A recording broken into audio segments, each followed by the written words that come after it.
If you were to give a gold medal to the least delightful person on earth, you would have to give that medal to a person named Carmelita Spatz. And if you didn't give it to her, Carmelita Spatz was the sort of person that would snatch it away from your hands anyway.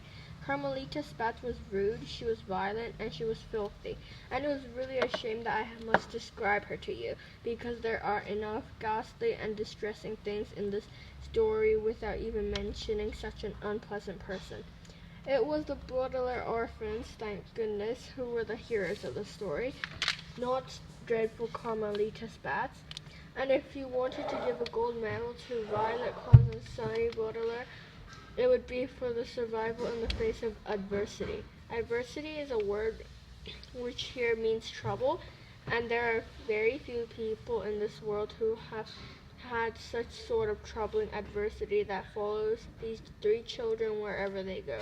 Their trouble began one day when they were relaxing at a beach and they received the distressing news that their parents had been killed in a terrible fire, and so they were sent to live with a distant relative named Count Olaf.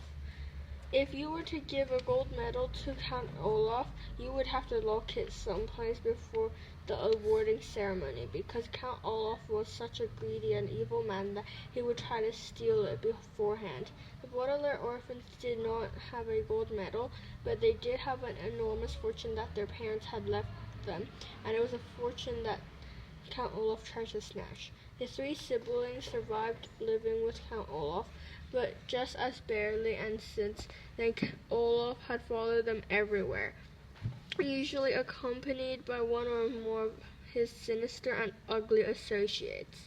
No matter who was caring for the Baudelaires, Count Olaf was right behind them, performing such dastardly deeds that I can scarcely list them all.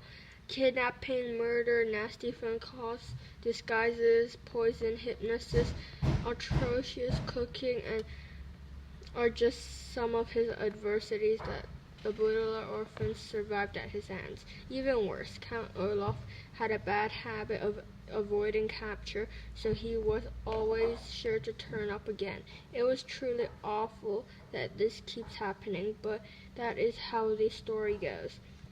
I only tell you the story goes this way because you are about to become acquainted with rude, violent, filthy Carmelita Spatz, and if you can't stand reading about her, you had best put this book down and read something else, because it only gets worse from here.